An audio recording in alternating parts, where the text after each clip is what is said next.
मेरा नाम ब्रजपाल ब्रजवासी है। आचार्य द्रोण के वध के पश्चात युद्ध रुक गया। अब सभी लोग अपने अपने शिविर में चले गए। अर्जुन ने कहा, जस्तुन ने मेरे आचार्य गुरु को मार दिया है, इसलिए मैं आज उसे कड़ा दंड दूंगा। उसे समय द्रौपदी आ गई। उसने कहा कि मेरे भाई जया गलत किया है, उन्होंने अपमान का बदला लिया है। क्योंकि मेरा कौरव सभा में बहुत अपमान हुआ था। जो कार्य तुम न कर सके वो मेरे भाई ने किया है। फिर उसी समय श्री कृष्ण आ गई। उन्होंने अर्जुन से कहा, हे पार्थ, ये मत भूलो कि जिन जिन ने अभिमन्यु को छल से मारा है, भ्राता दृष्टि ने उन्हें अभिमन्यु के वध का बदला लिया है। आचार्य द्रोण भी इस युद्ध में शामिल थे, जिन्होंने अभिमन्यु को छल से मार डाला था। इसलिए धृष्टद्युम्न ने जो किया है अपनी नजर में सही किया है, क्योंकि धृष्टद्युम्न का जन्म ही आचार्य द्रोण के वध के लिए हुआ था। अब द्रोणाचार्य ने द्रुपद को मार दिया तो स्वाभाविक ही बच्चे का फर्ज है कि वो अपने पिता के कातिल और अपमान करने का वध कर दिया। इसलिए तुम धृष्टद्युम्न भ्राता पर क्रोधित मत हो।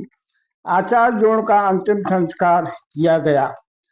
फिर दुर्योधन ने कर्ण से कहा, हे मित्र, अब तुम कौरव सेनापति बन चुके हो, इसलिए तुम्हें जो करना है करो, पर मुझे युद्ध हर हाल में जीतना है। फिर कर्ण पितामह के पास गई। पितामह को कर्ण ने प्रणाम किया। तब पितामह ने कहा, हे कर्ण, मैं तुम्हें विजय श्री का आशीर्वाद तो नहीं दे सकता हूँ, लंबी उम्र का आशीर्वाद मांग लो। फिर कर्ण ने कहा, हे पितामह, जिसके कंधों पर कौरव सेना का भार हो, वह लंबी उम्र लेकर क्या करेगा। पितामह ने कहा, तुम कौरव सेना के प्रधान सेनापति हो। कर्ण ने कहा, आचार्य द्रोण इस दुनिया से चले गए हैं, धृष्टद्युम्न ने उनका वध कर दिया है। दुर्योधन ने मुझे प्रधान सेनापति बनाया है। पितामह ने कहा, आचार्य द्रोण भी मुझे छोड़कर चले गए। अब मुझे किस किस के शोक प्रकट करना पड़ेगा। दुर्योधन का मैं विरोध तो करता हूँ, पर उस मेरी भावनाएं उसके साथ हैं। मैं हृदय से ईश्वर से प्रार्थना करता हूँ कि तुम सेनापति तो बन गए हो, लगता है तुम भी मुझे छोड़ने वाले हो। कर्ण ने कहा कि यह क्षत्रिय का कर्म है कि जो वचन दिया है उसे पूर्ण करता रहे। फिर कर्ण ने कहा, हे पितामह, मैं चलता हूँ। उसी समय अर्जुन, श्री कृष्ण, युधिष्ठिर सभी पितामह के पास आ रहे थे। रास्ते में सभी मिल गए। कर्ण ने श्री कृष्ण को प्रणाम किया और उसके बाद चला गया। तब अर्जुन ने कहा, हे केशव, ये सूतपुत्र कर्ण पितामह के पास क्यों आया था। तब श्री कृष्ण ने कहा कि वो महावीर है, इसलिए उसे सूतपुत्र कहकर उसका बार बार अपमान मत करो। वह एक महावीर है।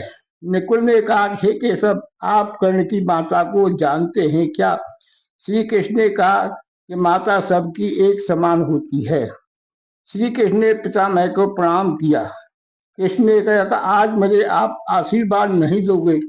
पितामह ने कहा, हे केशव, मैं तो आपके दर्शनों की अभिलाषा लेकर सोच ही रहा था, और फिर आप मुझसे आशीर्वाद मांग रहे हैं। हे उग्रसेन, मुझे दर्शन देकर मेरा मार्गदर्शन कीजिए।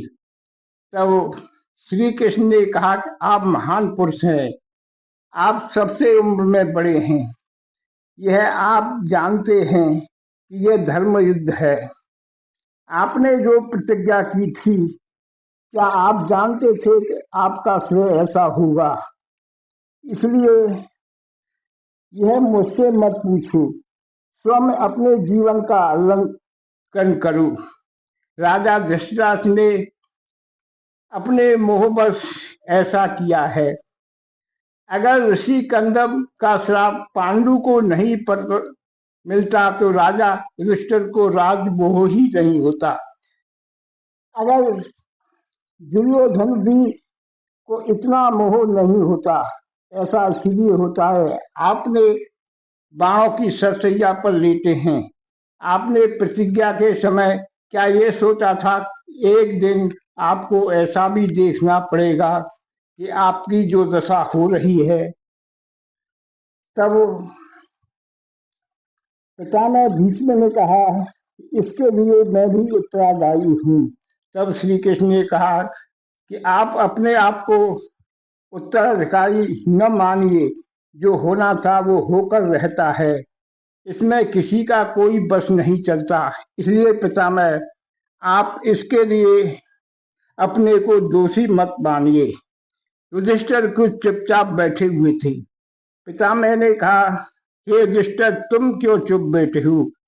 क्या तुमसे कोई भूल हो गई है या तुमने कोई अनर्थ कर दिया है?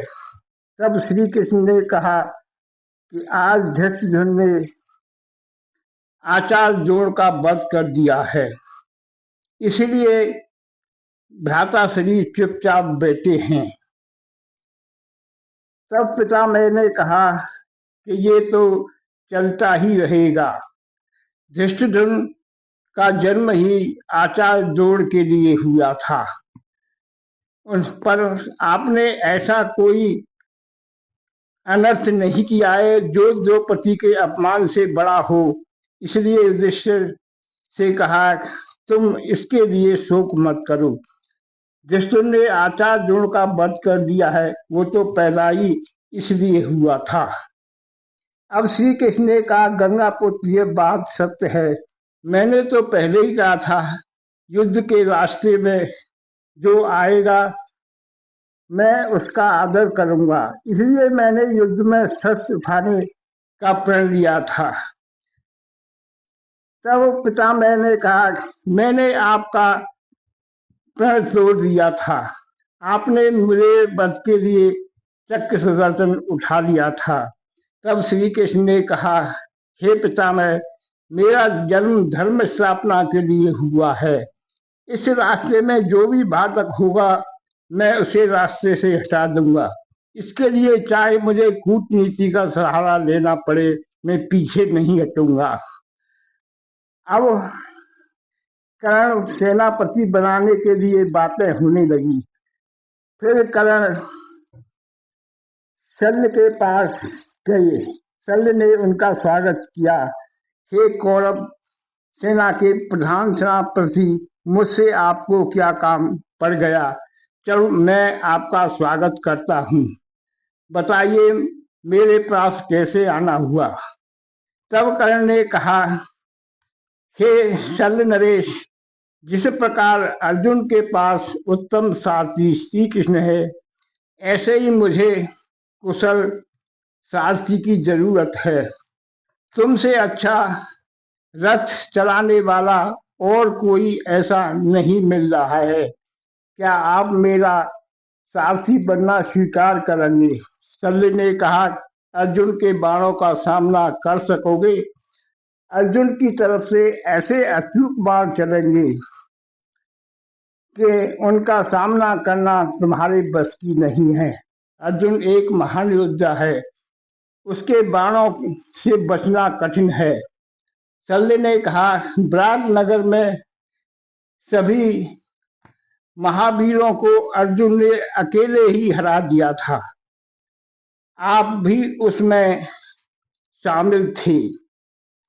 यह युद्ध सूर्य राजा विराट के लिए लड़ा था, अब यह अर्जुन का अपना निजी युद्ध है। ये मत भूलो कि जिस प्रकार सभी ने मिलकर अभिमन्यु का वध किया था, उसके मन में वह घाव अभी भरा नहीं है। 2 दिन पहले ही उनके पुत्र को सभी ने मार डाला था। वह द्रौपदी का अपमान और सभी को लेकर युद्ध कर रहा है। आज अर्जुन का सामना इंद्र भी नहीं कर सकता है, क्योंकि इंद्र के सारे अस्त्र अर्जुन के पास हैं। संसार में आज योगीराज शंकर जी के अलावा कोई ऐसा नहीं है जो अर्जुन से युद्ध कर सके। इसलिए मैं तो रथ पर चलाऊंगा ही, पर तुम अर्जुन का सामना नहीं कर पाओगे। तब कर्ण ने कहा, हे मामा श्री, आप स्वयं मेरा रथ हाँकिए, युद्ध करना मैं भी जानता हूँ, इसलिए ऐसी अमर्यादा बातें न कीजिए। तब शल्य ने कहा, ठीक है, मैं तुम्हारे रथ हाँकने के लिए तैयार हूँ, पर अर्जुन अर्जुन है, इसलिए मैं आपको पहले ही बता देता हूँ कि अर्जुन का सामना करना हर किसी के बस की नहीं है। तब कर्ण ने कहा कि मैं जानता हूँ, युद्ध में 2 महारथी लड़ते हैं तो एक की विजय होती है, दूसरा वीरगति को प्राप्त होता है। शल्य ने कहा, अर्जुन का सामना करने के लिए धनुष को पकड़े रखना, क्योंकि अर्जुन तो अर्जुन है। आपके हाथ पैर धनुष अर्जुन के भय से छूट न जाए, इसलिए अर्जुन का सामना करने के लिए तैयार रहिए। तब कर्ण ने कहा कि मैं युद्ध के लिए तैयार हूँ, इसलिए मुझे भयभीत करने की कोशिश मत करो। तब शल्य ने कहा कि जो रथ में बैठा है उसकी सुरक्षा करना सारथी का काम है, और उसे सलाह देना भी सारथी का काम है। जिस प्रकार श्री कृष्ण ने अर्जुन को युद्ध से पहले समझाया था, तुम मानो न मानो, इसलिए मैं तुम्हें ही बता रहा हूँ कि अर्जुन से मुकाबला करने के लिए तुम्हें हरदम तैयार रहना होगा। अब अर्जुन और कर्ण आमने सामने थे। अब दोनों में भयंकर युद्ध होने लगा। भीमसेन भी बहुत क्रोध में भरे हुए थे। तभी सामने से दुशासन आ गया। अब भीमसेन को दुशासन को देखते ही द्रौपदी के बालों को पकड़कर राजसभा में खींच रहा था और अपनी प्रतिज्ञा का बोध हो गया। उसने दुशासन को देखते ही कहा कि हे कायर, बाण क्यों चला रहा है? अगर तुझमें हिम्मत है मुझसे द्वंद्व युद्ध कर। तब दुशासन अपनी गदा लेकर रथ से नीचे आ गया। भीमसेन भी अपनी गदा लेकर, अब दोनों में गदाओं से युद्ध होने लगा। आपस में गदाओं के टकराने से भयंकर आवाजें निकल रही थी और आग की चिंगारियां निकल रही थी। कभी भीम तो कभी दुशासन ऊपर नीचे होकर युद्ध कर रहे थे। युद्ध करते करते दोनों गदाएं टूट गई। अब दोनों में मल्ल युद्ध होने लगा। दोनों महारथी ऐसा युद्ध कर रहे थे माने 2 मत वाले हाथी आपस में लड़ रहे हों। दोनों के बराबर युद्ध हो रहा था, कोई किसी से कम नहीं लग रहा था। भीमसेन ने दुशासन का एक हाथ तोड़ दिया, फिर दुशासन की छाती पर पैर रखकर दोनों हाथों से दुशासन की एक बाह उखाड़ कर फेंक दी, फिर दूसरे बाह को भी उखाड़ कर फेंक दिया। दुशासन घूम पर गया था। भीमसेन ने अपने हाथ में कटार लेकर उसकी छाती चीर कर उससे लोहू निकाला और अपने मुंह पर लगाया। इसके बाद अंजलि भरकर उसने दुशासन की चारों ओर नृत्य किया और अंजलि में दुशासन की छाती का लोह लेकर वह द्रौपदी के शिविर की ओर दौड़ने लगा। उसने जोर जोर से आवाज देना शुरू किया, हे द्रौपदी, मेरे पास आओ। मैंने उस पापी दुशासन का वध कर दिया है। हे भाभी श्रोई, मैंने आपको वचन दिया था कि दुशासन के बाल पकड़कर खींचा था, मैंने उसकी दोनों बाहें उखाड़ दी हैं। हे भाभी, मैं आपके केशों के लिए दुशासन की छाती का लहू लाया हूँ, इसलिए इन्हें अपने केशों पर लगाइए। जब द्रौपदी ने भीमसेन के पास आई, उसने कहा, हे देवर, तुमने जो कार्य किया है वह हर कोई देवर नहीं कर सकता है। तुमने मेरी प्रतिज्ञा के साथ अपनी प्रतिज्ञा पूरी की। अब मैं तुमसे बहुत प्रसन्न हूँ। मुझे तुम जैसे देवर पर गर्व है। धृतराष्ट्र ने संजय से कहा कि भीमसेन ने जो किया उसके लिए मैं कभी उसे क्षमा नहीं करूंगा। ये युद्ध नहीं है। आज मेरा पुत्र दुर्योधन अकेला है। संजय ने कहा, हे राजन, एक दिन सभी को अकेला होता हो जाए। धृतराष्ट्र ने कहा कि मेरा पुत्र दुर्योधन इस समय क्या कर रहा है। फिर संजय ने कहा, हे महाराज, दुर्योधन दुशासन का सब अपनी गोद में लेकर बैठे हुए हैं। तभी वहां पर अंगराज कर्ण आ गए। कर्ण ने पूछा कि हे मित्र, ये क्या हुआ। तब दुर्योधन ने कहा, हे मित्र, आज भीमसेन ने दुशासन की दोनों भुजाएं किसी तलवार से न काटकर हाथ से पकड़कर खींचकर उखाड़ दिया है। दुशासन की छाती का लहू पिया है और द्रौपदी के केशों के लिए ले गया है। वहां पर अश्वत्थामा भी आ गया। उसने दुर्योधन से कहा, हे मित्र, पांडवों से संधि कर लूं।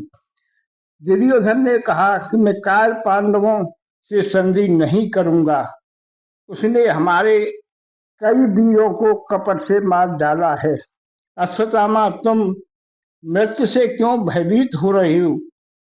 तुम तो मृत्यु तुम्हारे पास नहीं आ सकती है, फिर कायरों जैसी बात क्यों कर रही हो? क्या तुमने पांडवों को क्षमा कर दिया है? तब अश्वत्थामा ने कहा, न मैं पांडवों को कभी क्षमा कर सकता हूँ, न उन्हें भूल सकता हूँ।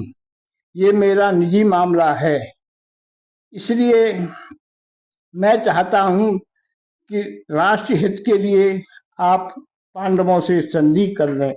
तब दुशासन की मृत्यु पर दुर्योधन ने कहा था, हे अश्वत्थामा, राष्ट्र सिंहासन नहीं है, मैं राष्ट्र हूँ। मेरा भाई राष्ट्र था और मेरा पिता राष्ट्र है, इसलिए ये बात मत करो। दुर्योधन ने कर्ण से कहा, हे सेनापति, मुझे पांडवों के सब चाहिए, इसलिए आक्रमण करो। अब कर्ण अपने रथ पर आ गया और शब्द से कहा कि मेरा रथ अर्जुन के रथ के सामने ले चलो। अब अर्जुन और कर्ण में भयंकर युद्ध हो रहा था। दोनों तरफ से दिव्यास्त्र चल रही थी।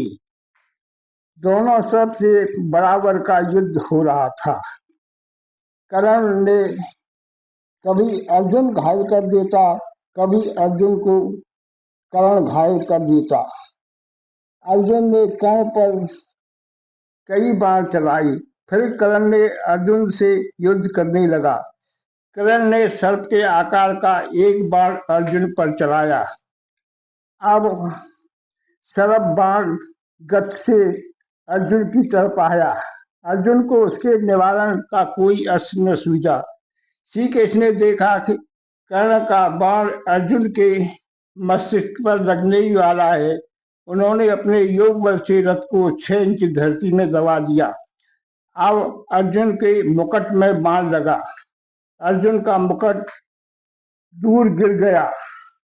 इस प्रकार कृष्ण ने अर्जुन की रक्षा की, नहीं तो वह बाण सीधा अर्जुन के सिर में लगता। बाण विष से बुझा हुआ था। उसके प्रभाव से थोड़ी देर में ही अर्जुन की मृत्यु हो जाती। अब अर्जुन भी क्रोध में भर गया। अब दोनों तरफ से भयंकर युद्ध होने लगा। कर्ण ने अर्जुन को फिर घायल कर दिया। कर्ण ने अर्जुन का अनेक बाण मारकर उसके एक हाथ को रथ से बांध दिया और फिर दूसरा बाण अपने धनुष पर चढ़ाया और धनुष की डोरी खींचने लगा। तभी अंधेरा हो गया। कर्ण ने अपना बाण धनुष से उतार लिया और अर्जुन से कहा, हे कुंती पुत्र अर्जुन, आज तुम्हारी रक्षा सूर्यदेव ने की है। अगर सूर्यदेव थोड़ी देर और रुकते मैं तुम्हारा वध कर देता। अब 16वें दिन का युद्ध समाप्त हो गया।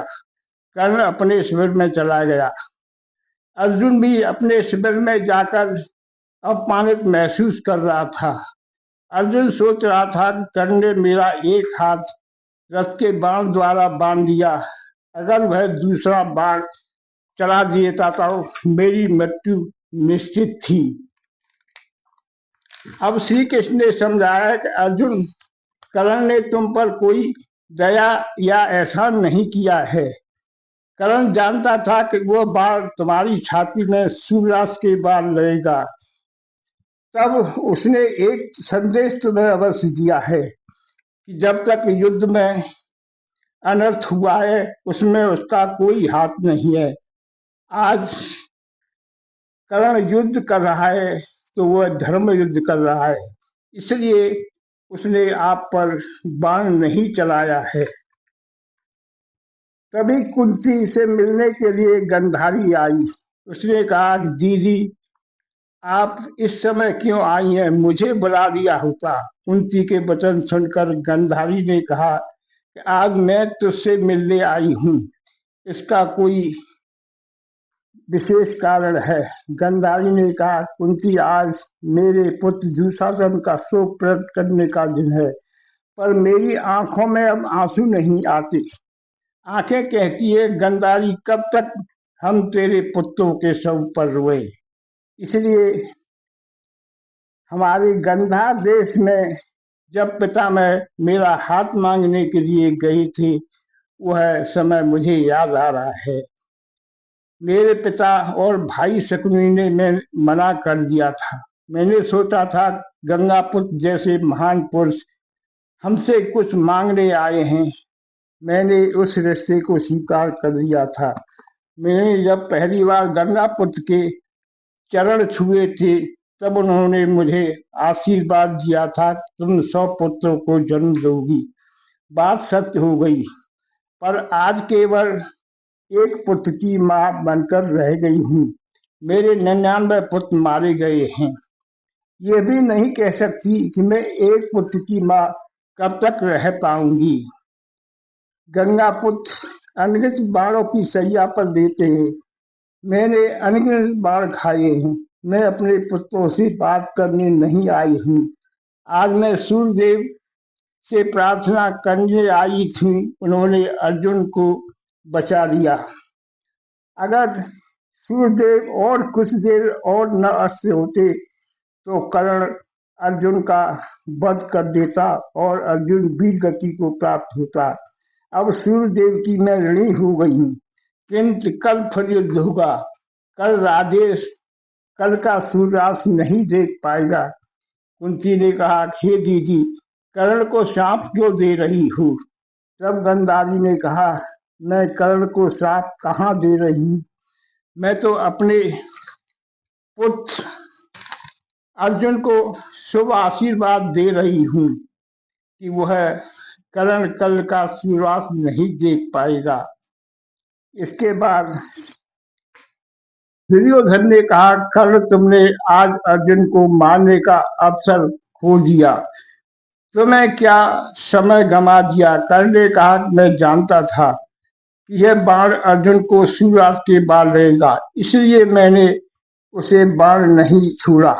कल के युद्ध में मैं ऐसा युद्ध करूंगा कि कल क्या होगा पता नहीं, पर आज मृत्यु तुम्हारे शिवधर को गंवा दिया है। कल कर्ण ने कहा, कल के युद्ध में मैं ऐसा युद्ध करूंगा कि युगों तक युद्ध स्मरण रखा जाएगा। इसके बाद सभी विश्राम करने चले गए।